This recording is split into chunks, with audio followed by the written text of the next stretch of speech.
Et oui les amis, la Liga sera enfin de retour juste avant la mi-juin. Ça a été annoncé de façon officielle assez récemment. Alors je sais pas pour vous, mais moi le foot me manquait énormément. Alors il y a eu déjà la Bundesliga qui était de retour, mais franchement, rien de tel que de retrouver la Liga espagnole. Tout ceci implique donc le retour des débriefs, le retour des avant-matchs, des après-matchs, cette petite pression que nous ressentons à la veille de chaque match en s'imaginant des scénarios à chaque fois dans nos têtes, à avoir cette petite flamme d'être pressé que les matchs commencent à chaque fois, de vibrer pour des matchs, et ce, même quand notre équipe ne va pas super bien. D'ailleurs, là on l'a remarqué, le Barça n'allait pas super bien ces derniers temps, mais on était toujours autant pressé de voir les matchs du Barça. C'est comme ça, c'est ça être un supporter, et ça on l'a remarqué, en tout cas je sais pas pour vous, mais moi je l'ai encore plus remarqué ces derniers temps, à quel point le foot est important à mes yeux. Ces joueurs-là ont autant besoin de nous que nous avons besoin d'eux, parce que nous avons besoin de les voir sur un terrain, nous avons besoin de les voir jouer. En contrepartie, ils ont notre soutien moral,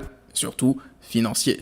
Je m'égare, pardon. Alors, tout ne revient pas comme dans le passé, c'est une reprise, donc ça va être à huis clos. Moi, honnêtement, au début, lorsque le huis clos avait commencé, d'ailleurs pour les matchs de Ligue des Champions, j'avais dit que je n'étais pas très fan de ça, parce que ça enlève le côté ferveur, passion que les fans apportent dans le stade. Mais écoutez, on se contente de ce qu'on a. Pour l'instant, moi, ça me va parfaitement. Parfois, il faut savoir se contenter de peu et on va faire avec ce qu'on a. D'ailleurs, la reprise sera marquée d'un match ultra chaud. Bon, chaud c'est relatif parce qu'ils n'auront pas leurs supporters. On sait que ce derby-là est l'un des derbys les plus bouillants d'Espagne. On va voir comment ça va se passer sans les supporters, mais surtout avec le manque de rythme. Je serais curieux de voir comment cela va se dérouler. On passe désormais au Barça et au Real. Alors déjà, de notre côté, il y a pas mal de choses que cette longue pause va apporter au Barça. Tout d'abord, la fatigue et les blessures. Je vous rappelle qu'avant cette pause, le Barça était décimé au niveau des blessures. Luis Suarez s'était pété, Ousmane Dembélé ne sera certes pas de retour, mais lui aussi il était blessé, Jordi Alba pareil, donc on restait quand même dans une zone inconfortable. D'ailleurs, on l'a vu lors des derniers matchs, l'effectif commençait à tirer de la langue, ça commençait à devenir difficile, physiquement ça devenait compliqué. Je me rappelle encore du dernier match face à la Real Sociedad au Camp Nou, on a eu toute la peine du monde à se débarrasser de cette équipe de la Real Sociedad. Alors certes, cette équipe de la Sociedad est une très bonne équipe, mais au niveau de la condition physique durant ce match, j'ai senti le Barça émoussé, les joueurs avaient l'air d'être fatigués. Et c'est normal, parce que Quique Setién est arrivé dans une période où il fallait reconstruire pas mal de choses, des bases, des fondamentaux, avec un effectif réduit de surcroît, donc compliqué de mettre tout ça au point dans un laps de temps aussi réduit. Résultat, les organismes ont commencé à lâcher de plus en plus, les blessures ont commencé à s'enchaîner, et je vous dis honnêtement, à ce moment-là, j'étais totalement pessimiste sur les chances du Barça de gagner la Liga, malgré le fait qu'on soit premier devant le Real Madrid. Pour moi, ça ne changeait rien du tout, malgré la défaite du Real contre le Betis Séville, je ne voyais pas le Barça maintenir le même rythme avec un effectif aussi réduit. Là, c'est un peu plus différent. Déjà, parce que les joueurs ont eu le temps de se reposer, de se ressourcer. Alors certes, ils vont peut-être manquer de rythme, mais ça, je pense que tous les joueurs de la Liga seront affectés par cela. Mais ce qui pourrait faire la différence, c'est l'aspect mental. Là, Quique Setién, avant la trêve, on commençait à voir quelques tensions, avec notamment les problèmes avec Eder Sarabia, les joueurs, etc. On sentait quand même qu'il y avait un manque de cohésion dans le groupe. Alors oui, il y avait toujours cette volonté de gagner, mais les automatismes n'étaient clairement pas là. Et c'est normal parce que Setién est arrivé très récemment, il n'a pas eu le temps de travailler comme il le voudrait, avoir une pré-saison complète. Là, on peut pas dire que c'est une pré-saison à 100%, mais on ne peut pas mettre de côté non plus le fait qu'il ait eu beaucoup plus de temps à travailler, ne serait-ce que d'un point de vue tactique avec ses joueurs, parce que c'est sûr qu'ils ne pouvaient pas s'entraîner physiquement parce qu'ils étaient aussi en quarantaine. Donc ce temps supplémentaire qu'ils ont eu à passer ensemble, que ce soit en vidéoconférence ou autre, ça ne peut être que positif pour le groupe. D'ailleurs, comme je l'avais dit à l'arrivée de Setién, je ne le jugerai pas pour l'instant, c'est beaucoup trop tôt. Les conditions de son arrivée, le laps de temps réduit qu'il avait à sa disposition pour affronter des chocs face à Bilbao, Valence, etc. avec un effectif aussi réduit, on va évidemment lui laisser du temps pour travailler, même si on peut avoir quelques réserves sur ses déclarations, notamment sur les jeunes, mais passons. Là, il va avoir le retour de Luis Suarez, de Jordi Alba, etc. Est-ce que ça apportera une bouffée d'air à l'équipe, à l'effectif?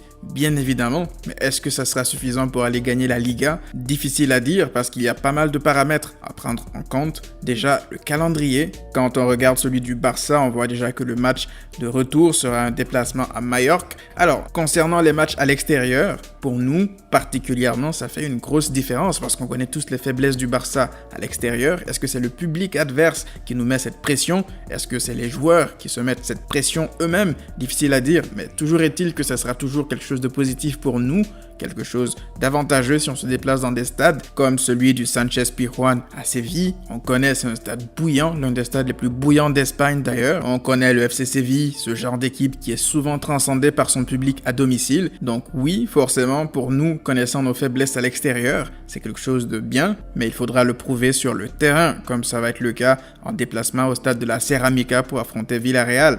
Le gros choc sera évidemment celui contre l'Atlético Madrid à domicile. On connaît les colchoneros, on sait ce dont ils sont capables, donc à nous de faire les choses comme il faut afin de nous assurer de pouvoir garder la tête de la Liga. Nous avons notre avenir en main, donc ça serait bien de compter que sur nous-mêmes. Après, il y a aussi un déplacement périlleux au Balaidos pour affronter le Celta Vigo, qui est une équipe qui nous a toujours fatigués.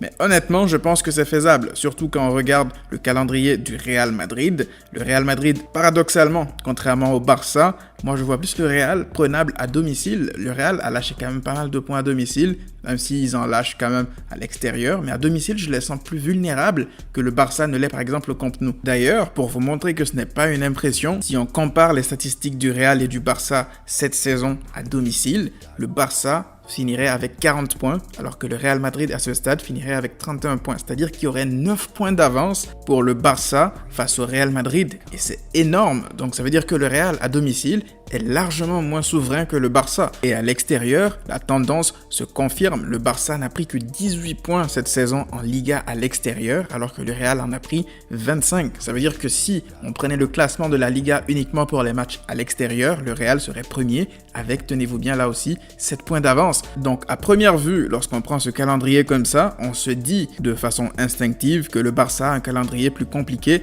mais ce n'est qu'une illusion parce que le Barça, certes, doit affronter l'Atlético Madrid à domicile, le FC Séville, Villarreal ou le Celta Vigo. Le Real, quant à eux, ils ont plus des matchs pièges, je dirais, que le Barça, parce que déjà à domicile, ils vont accueillir Valence, qui est un gros morceau, je vous le rappelle. Ils doivent accueillir aussi Villarreal, qui les a beaucoup embêtés au Santiago Bernabéu ces dernières années, donc ils sont quand même assez bien placés pour savoir que c'est un match compliqué, mais aussi, surtout, la réception de Retafe. On l'a vu, Retafe cette saison, ils ne sont pas à leur place par hasard, c'est une équipe combative, c'est limite le nouvel Atlético Madrid, Retafe. Ils sont là, ils donnent des coups, ça joue au foot lorsqu'ils ont le ballon. Et nous sommes très bien placés pour le savoir parce que lorsque Retafe est venu au Camp Nou, inutile de vous rappeler à quel point ils ont mené la vie dure. Donc oui, Retafe sera un match piège pour le Real Madrid, mais lorsqu'on regarde aussi leur match à l'extérieur, ils ont des déplacements compliqués. Déjà, la Real Sociedad, qui est très bien placée en championnat, qui à mon sens, cette saison est une équipe exceptionnel qui joue très bien au foot avec Odegaard notamment prêté par le Real Madrid, Oyarzabal, etc.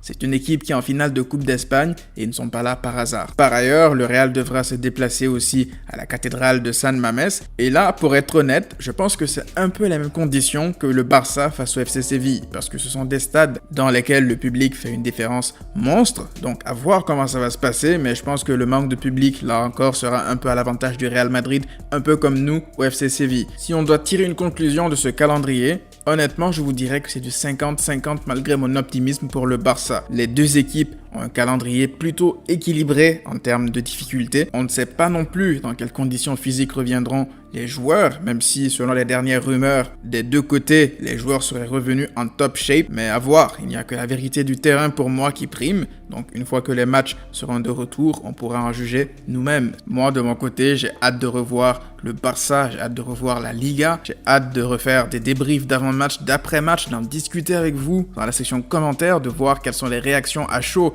après les matchs. Tout ça sont des choses qui me manquent mine de rien, donc à voir comment ça va se passer dans les prochaines semaines. Et j'en profite pour vous inviter à me rejoindre sur ma chaîne gaming. Il y a déjà pas mal de contenu depuis le temps, donc venez me rejoindre sur Massian Gaming. Je vous attends en nombre. Pour revenir à la Liga, j'aimerais que vous me donniez vos avis dans la section commentaires. Qu'est-ce que vous pensez du calendrier du Barça et du Real ? Comment est-ce que vous voyez les choses pour la fin de saison ? Est-ce que vous êtes plutôt pessimiste, optimiste par rapport à la fin de saison ?